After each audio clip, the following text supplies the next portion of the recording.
সুপ্রিয় শিক্ষার্থীবৃন্দ, সবাইকে ধন্যবাদ। আজকে আমরা আলোচনা করব জীবন ও জীবিকা বিষয়ের নবম শ্রেণীর স্বপ্নের ক্যারিয়ার সাজাই এর রচনামূলক প্রশ্নোত্তরের তৃতীয় পর্ব। পেশা পরিবর্তনের কারণসমূহ বর্ণনা করো। কেন পেশা পরিবর্তন করা হয়? নতুন প্রযুক্তির আবির্ভাব ও চাহিদার কারণে পেশার ধরন পরিবর্তন হচ্ছে। এতে পূর্বের অনেক পেশা বিলুপ্ত হয়ে নতুন পেশা ও কাজের সৃষ্টি হচ্ছে। পেশার পরিবর্তনের কয়েকটি উল্লেখযোগ্য কারণগুলো নিচে ব্যাখ্যা করা হলো। কেন পেশা পরিবর্তন হয়? প্রযুক্তির উদ্ভাবন। নতুন নতুন প্রযুক্তির উদ্ভাবনের ফলে সব পেশায় পরিবর্তন আসছে। যেমন আগে হাতে ঘোরানো মেশিনে সুই সুতা দিয়ে কাপড় সেলাই করা হতো, কিন্তু বর্তমানে অটোমেটিক মেশিনে কাপড় সেলাই করা হয়। প্রযুক্তির সহজলভ্যতা। এখন সকলে হাতে হাতে মোবাইল ফোন রয়েছে, ফলে মোবাইলের মাধ্যমে যে কোনো কিছু অনেক সহজেই পাওয়া যায়। প্রযুক্তি সবকিছু সহজ করে দিয়েছে মানুষের জন্য। যেমন আগে মার্কেটে গিয়ে শপিং করা লাগতো, এখন সহজেই মোবাইল অ্যাপের মাধ্যমে অনলাইনে শপিং করা যায়।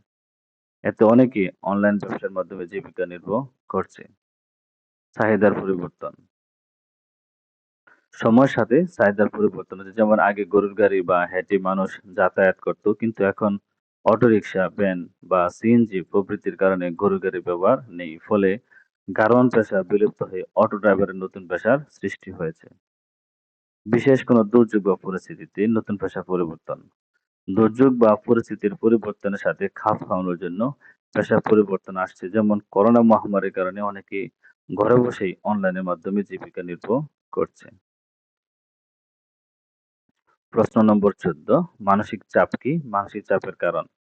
মানসিক চাপ দৈনন্দিন জীবনে নানা কারণে আমাদের মন খারাপ হয়। কখনো কারো কটু কথা বা অপ্রীতিকর আচরণে আমরা মনে কষ্ট পাই। নিজের ইচ্ছা বা চাহিদা পূরণ না হলে আমাদের মন খারাপ হয়। আবার দুঃসংবাদ বা ঘটনা আমাদের মনের কষ্টের কারণ হয়। আর এই মনের কষ্ট থেকে সৃষ্টি হয় মানসিক চাপ। এই মানসিক চাপের কারণ কি? যেমন কোনো অপ্রত্যাশিত ঘটনা বা দুঃসংবাদ, পারিবারিক বিশৃঙ্খলা, মা-বাবার বিচ্ছেদ, দরিদ্রতা, বঞ্চনা, দুঃখ বেদনা, নিরাপত্তার অভাব। আরেকটি কারণ হচ্ছে ক্রমাগত কাজের চাপ, কোনো কাজের দায়িত্ব পালনের সময় কঠিন মনে হলে মানসিক চাপের উদ্ভব হয়। নিজের বা অন্যদের প্রত্যাশা পূরণ করতে না পারলে, কোনো পরিস্থিতিতে দুশ্চিন্তা হলে বা অনিশ্চয়তা দেখা দিলে, কেউ উপহাস বা উত্ত্যক্ত করলে, অপ্রত্যাশিত কোনো পরিস্থিতির সম্মুখীন হলে, শারীরিক, মানসিক, যৌন, অর্থনৈতিক, সাইবার নির্যাতনের শিকার হলে।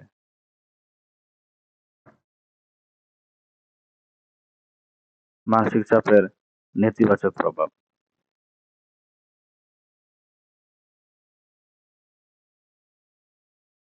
মানসিক চাপ ও শারীরিক ও মানসিক নানা পরিবর্তন সাধন করে।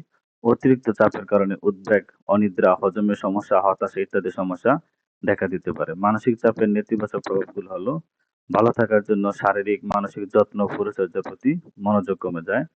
ক্ষুধা ও ঘুমের সমস্যা দেখা দেয়, কখনো বেড়ে যায় আবার কখনো কমে যায়। ফলে অনেক সময় ওজন বেড়ে যায় আবার কখনো কমে যায়। পড়াশোনা বা কাজে আগ্রহ ও মনোযোগ কমে যায়, ফলে বিভিন্ন ক্ষেত্রে পারদর্শিতার নেতিবাচক প্রভাব পড়ে এবং স্মৃতিশক্তি কমে যায়। মানসিক চাপের কারণে এই সমস্যাগুলো দেখা দেয়। চিন্তা বিশ্লেষণ করা ও খাপ খাওয়ানোর ক্ষমতা ক্ষতিগ্রস্ত হয়, সিদ্ধান্ত নিতে সমস্যা হয়। কেউ কেউ ঝুঁকিপূর্ণ সিদ্ধান্ত নিয়ে থাকে, যেমন না খেয়ে থাকা, নিজেকে আঘাত করা, আবার সিগারেট ও অন্যান্য মাদক দ্রব্য গ্রহণের দিকে ঝুঁকে পড়া। ক্লান্ত লাগে, খিটখিটে মেজাজ বা অনুভূতির তীব্রতা বেড়ে যেতে পারে, যার ফলে অস্থিরতা বেড়ে যায়। একই চিন্তা বা নেতিবাচক চিন্তা আসতে থাকে, এই ধরনের চিন্তা থেকে আমরা বের হতে পারি না। অন্যদের উপর ছোট ছোট কারণে অনেক মন খারাপ বা রাগ হয়। অন্যদের সাথে সম্পর্ক রক্ষা ও যত্নের ক্ষেত্রে অনীহা দেখা দেয়। নিজেকে অন্যদের থেকে আলাদা করে রাখার প্রবণতাও দেখা যায়।